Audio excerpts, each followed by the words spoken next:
Hi, Roy here on my channel, Roy Reads Anything. Anything including the trashy books that we look at in Garbaugust. So that is a reading event devised by Criminally with a bunch of co-hosts, of which I'm one, details down below. So the idea is to just spend a month enjoying books which have no pretense at being literature or of possessing great meanings. So, you know, the stuff that gets produced for commercial reasons mainly, and that is sort of maybe a bit sensational, a bit shocking, that kind of thing. So it's not actually a comment on the quality of the books, it's more about their sort of style and intent. For people who like to have prompts, there are weekly prompts, sort of themes for stuff you might read during a particular week. And there's also a bingo card of particular aspects of books you can tick off, which I've been doing. So this week is sex and or violence is the weekly theme, which sounds like we're sort of plumbing the depths of stuff, but really I suppose those things to a greater or lesser extent are in many books in some form. And I've come to believe that trashiness, as we're defining it as a kind of popular interest, it's almost in everything, the way alcohol is in all of the drinks. So whether you're drinking the cheapest park bench booze or the most high-end vintage wines or fancy liquors, the alcohol substance is actually identical. It runs through them all. Just a thought, just a thought. Anyway, so for this sex and or violence week, my starting point has been a book called Penny Bloods, subtitled Gothic Tales of Dangerous Women, edited by Nicole C. Dittmer. It's published by the British Library, who do produce lots of lovely books. So it's a nice object, but what is it? It is a collection of excerpts from Penny Bloods, that is to say, cheap, mass-produced, early 19th century literature, focusing on the various kinds of dangerous female characters that appeared in that huge, sprawling literature. And I had a lot of fun with this. It's very varied. You've got stuff that goes back as far as 1828. I'm going to read a little bit from the introduction so you get a sense of what the book's aiming to do. So there's an overall introduction and intros to each story, which is useful. Written by what literary society considered hack writers, penny fiction in its inception was quickly composed, most notably by James Malcolm Rymer and Thomas Peckett Prest, for monetary purposes in lieu of artistic ambition. These new lurid tales emerged as patchwork stories infused with social issues, such as medical, cultural and legal, and Gothic tropes. So one thing I've found interesting in this week is when I've been reading other stuff, much more recent stuff, in the sort of, I suppose a lot of it's like pulp novels and some comics, you could actually say the same things about these, which I'll briefly touch on later. Yes, anyway, so in here you get all sorts of those kind of women, again quoting, stories of witches, criminals and femme fatale, mad women and vampires. It's our own story, exactly. Perpetuate the Gothic style and inform later canonical novels of the mid-Victorian period and the fin de siècle, i.e. Charlotte Bronte's Jane Eyre, Emily Bronte's Wuthering Heights, Bram Stoker's Dracula.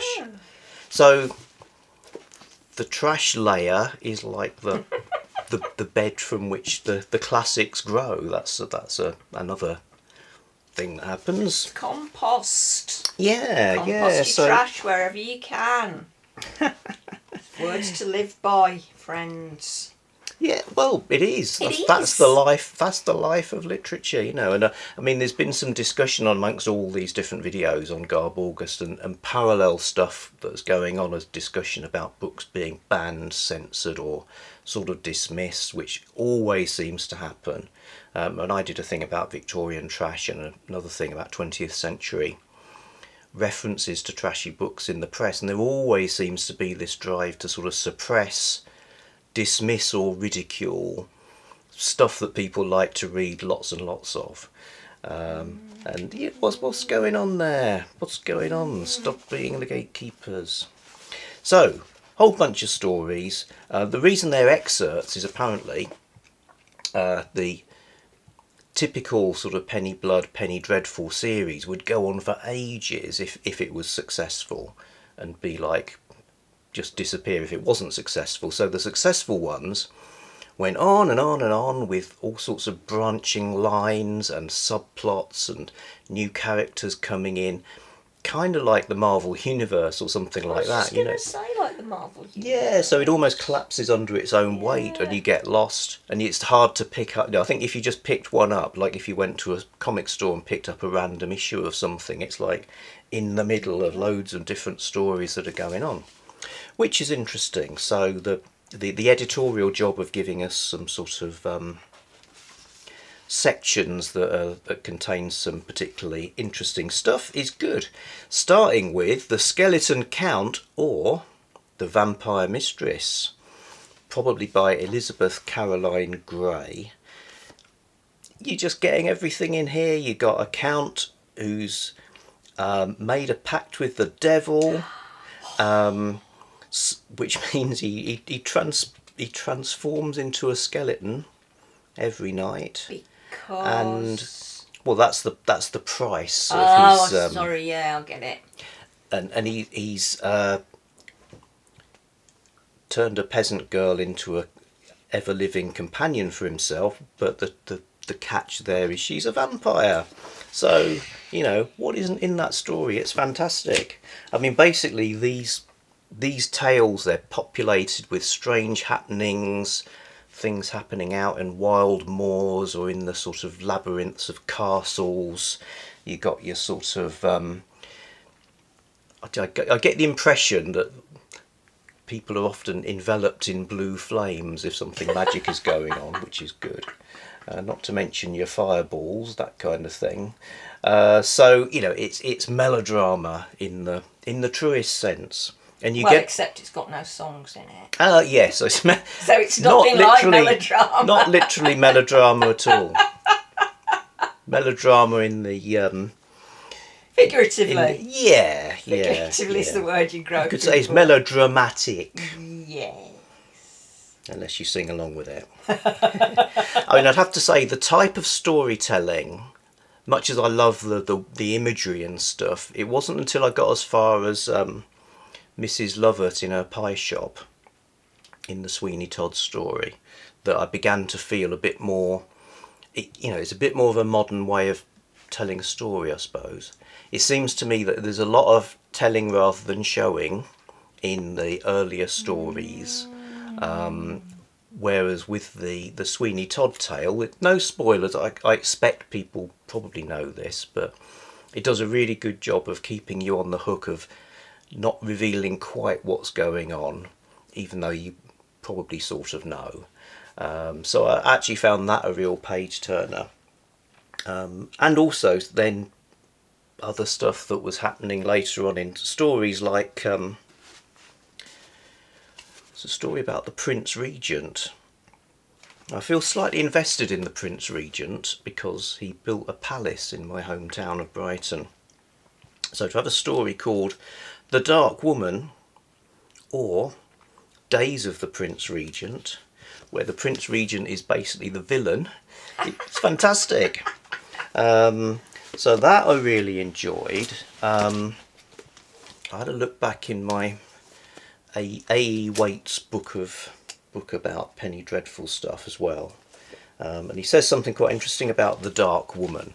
So the Dark Woman, she's on the vengeance trail because she's been wronged by the Prince Regent, and she says she's I don't know, she's like a kind of hooded figure, you know. Has she got magic powers? She seems to be able to disappear and things like that. So that's good.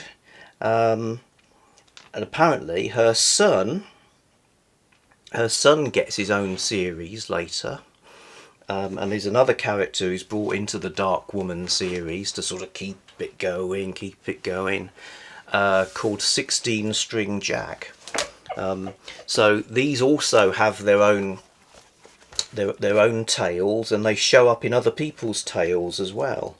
So as A. Waite puts it in his kind of mystical, poetic way, 16 String Jack is not only in his own annals under that title, but is the chief hero of the Dark Woman. Tom King is inseparable from Dick Turpin in Black Bess and has a story proper to himself. They pass indeed from place to place and from story to story, like shadows in a dream. So, Penny Bloods, great book. I was going to read The Shadowless Rider, possibly Work Girls of London as well, but I sort of thought, well, I'm so close to being able to read a whole week where the main characters are all female that I'll do that and stick with a bit of a theme. Good choice, mate. Good choice. Yes, I mean, with the caveat that these stories are mostly written by men. So not to make a big thing out of that, because I'm not qualified, but make a big thing out of it. Just a little run through. I'm hoping to come back and make short videos about these in sort of 1s and 2s. But I also read The Baroness, #1 in a series where the heroine is deadly as nightshade, sexy as sin. Exquisite society beauty, millionairess, international playgirl. Pretty's eye. So this is, to me, it's peak trashiness. It's kind of, and in terms of our mission to read sex and violence, I've left this completely bare. That looks terrible, doesn't it? Let's put something up. There you go. That looks better. Yes, in terms of oh dear, blooming poltergeist. In terms of sex and violence, this has got those things. It's like when sexual things happen, which they happen quite a lot. It's a very squelchy book. They're like 3 pages long. But anyway, like I say, you'll get a whole video about this and a related book as well. So The Baroness, that was interesting. I also read on my Kindle a Vampirella comic. So Vampirella, quite a long running comic character who's some sort of vampire-like being, but with a science fiction origin. And in this, she's trying to fit in with a team of like quite goody-goody superheroes. So that's interesting, and yeah, enjoyed that. And then I delved into the world of sort of aggro. Really, I got a collection of some Richard Allen books. So these were originally quite short paperbacks published by New English Library. The series started with Skinhead, and then there was Suede Head and various other ones with skinheads in, and then branching out into other kinds of gangs and what have you, which sometimes seem to be a little bit made up, or just like something from a headline in the news turned into a story. But I decided to read Knuckle Girls out of this, which was a real shocker. So I'll be coming back to that. So all of those dangerous women, you see, the dangerous women have sort of gone through the century. The qualities that Nicole C. Dittmer talks about in here, borrowing some of her language in terms of the characters being monstrous, transgressive, excessive, uncontainable, and that thing of picking up on social issues deliberately or not. You know, that's all happening in everything, because trash is great. Okay, so that was a overview of my week 3 reading. Oh yeah, week 3. It's done. I'm ticking it off. I've ticked a load of bingo card squares as well, so it's all good. That's it for now, I think. Unless Dr. Jenny's got a question. No, press. Oh, there was a question I was going to ask. But I've forgotten. That doesn't make for good television. At the time, it would have been hilarious. Yeah. Everyone would have been rolling on the floor, clutching their sides. Imagine hilarious comment from earlier point. So, here's a question. Yes. In a fight, who would win? Knuckle Girl or the vampire mistress of the skeleton count? Well, it's not a fair. You're pitting realism against fantasy. No. They're both real. Yeah, well, yeah, I see what you mean.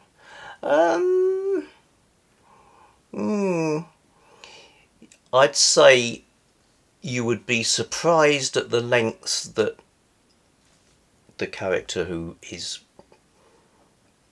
She's not actually called Knuckle Girl. She's not like a secret identity. No. You'd be surprised at the amount of violence she can unleash. Yeah.